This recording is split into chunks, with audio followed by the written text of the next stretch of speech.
Bonjour, Nicole de la médiathèque du Nord à Pont-Ligny. En fait, donc, il s'agit en fait de fonds spécialisés que l'on nous présentait là, mais dans une bibliothèque généraliste, en général, justement, on a rarement des chercheurs qui viennent.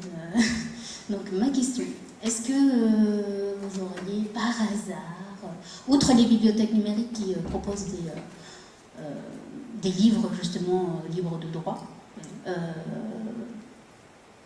des listes, genre un répertoire de bibliothèques généralistes, enfin de bibliothèques numériques généralistes. Il en existe sur le web, oui, mais encore une fois, je pense que c'est difficile de donner une référence. Je pense que chacun doit se faire un répertoire de signés, des choses comme ça. Malheureusement, il n'existe rien. Pour éviter d'avoir à faire ce travail. On prépare une cytographie à la médiathèque, c'est pour ça.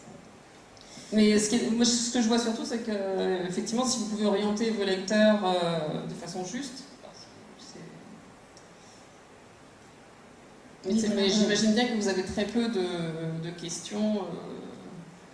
C'est vrai que du coup, on essaie d'occuper la place de Google, en fait, en essayant de proposer, on prépare ça. C'est un long travail, de proposer justement des sites, ouais, voilà, une sélection de sites pour nos lecteurs. Et donc, voilà, ma question, elle est plutôt dans ce sens-là, si vous aviez des réponses. Hélas, non. En CDI de collège, évidemment, on est bien loin de tout ce que vous nous avez présenté. Néanmoins, on est plusieurs à essayer de faire des portails de sites pour essayer de cadrer justement la recherche sur Internet. Donc, par exemple, de mon côté, j'ai un portail NetVibes et j'essaye de faire comprendre aux élèves qu'ils doivent passer par ce portail pour aller faire leurs recherches. Mais on en voit très vite les limites. Après, ça pose un rôle assez restrictif de l'utilisation d'Internet qui n'est pas forcément bien perçu. Donc bon, il faut jongler, essayer de faire avec, mais oui, il y a certains élèves qui se rendent compte que ça leur fait gagner du temps. Donc c'est quand même bien de le garder. Et puis la partie la plus importante aussi, c'est peut-être la médiation. Parce qu'effectivement, proposer une sélection de sites ou d'outils, c'est une chose, mais surtout leur apprendre à bien s'en servir, je pense que c'est essentiel.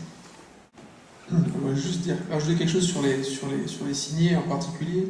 C'est qu'effectivement, constituer des listes de signés, c'est un gros travail qui est long et lourd. Et bien entendu, il y a des listes de signés très importantes et très développées, mises à jour, etc., entretenues, qui sont à exploiter. C'est-à-dire que ce soit la BPI ou la BNF pour la France uniquement, et après dans la région Pacifique, toutes les grandes bibliothèques nationales.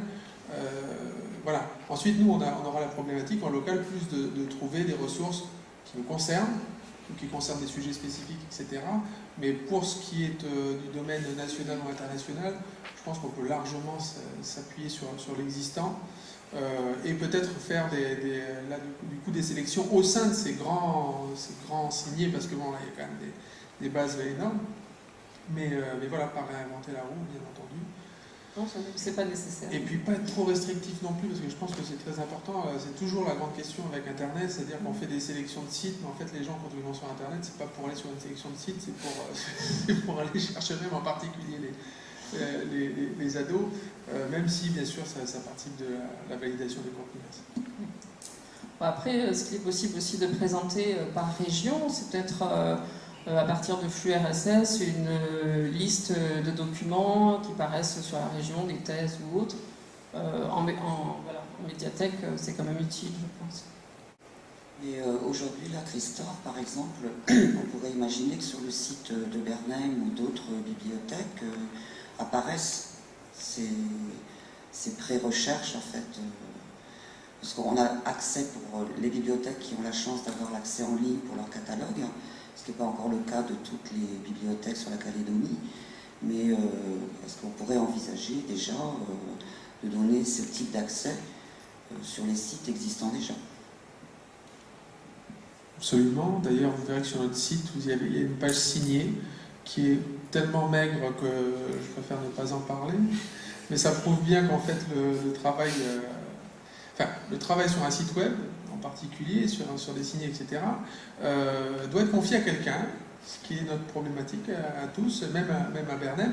C'est un travail qui est lourd, qui est long, etc. Et c'est vrai que là, pour l'instant, on a plutôt des liens vers des bases de signés, que ce fameux lien, cette fameuse base qu'on devrait travailler d'ailleurs pas seul, hein, en réseau, parce que là, il faut quand même des spécialistes pour la validation des contenus. Et Nicole parlait tout à juste titre de notre côté généraliste. Et on n'est pas des spécialistes, donc le généraliste vous adresse à un spécialiste, comme c'est le cas en médecine. Et c'est vrai que là, on a un gros travail. Donc je pense que, j'espère que cette journée sera un bon point de départ. Il y a plusieurs points de départ cette année dans le domaine de la numérisation et du numérique. Et par contre, on en a connu par le passé, ça c'est la première information, on a eu par le passé des points de départ qui ont été des faux départs, ce qui explique qu'il y a finalement assez peu de choses, chacun travaille dans son coin. Et quand on voit des grands réseaux, etc., à l'extérieur, accessibles par le web, ici, c'est pas encore le cas. Bonjour Christina de la bibliothèque universitaire. Donc c'est une question qui tombe peut-être pas au bon moment. Je voudrais juste savoir si dans le réseau des bibliothèques de lecture publique en Calédonie, il y a déjà une réflexion d'une offre de livres numériques comme Uniloc par exemple qui propose une offre grand public, disons, qui pourrait être envisagée pour les bibliothèques justement qui ne sont pas spécialisées. Mais, voilà. Non. Merci. Non, mais voilà, en fait, ça se résume à ça. Non, mais encore les petits points de départ, etc. C'est vrai que quand même, le réseau de lecture publique calédonien est un réseau de lecture publique qui est jeune. On a quand même, jusqu'aux dernières années, travaillé à construire le réseau lui-même, physique, la distribution des livres, la distribution de ces livres jusque dans des points lecture, en tribu, etc.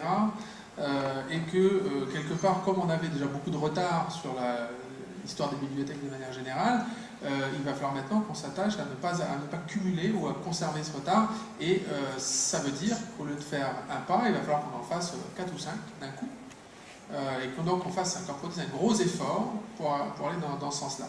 Mais j'en parlerai de manière plus détaillée par la suite. C'est une suite de la conférence d'Isabelle. Donc Marc Perkins, bibliothèque universitaire. C'est pour la formation de usagers, parce qu'à l'université, c'est intégré dans le cursus et des choses comme ça.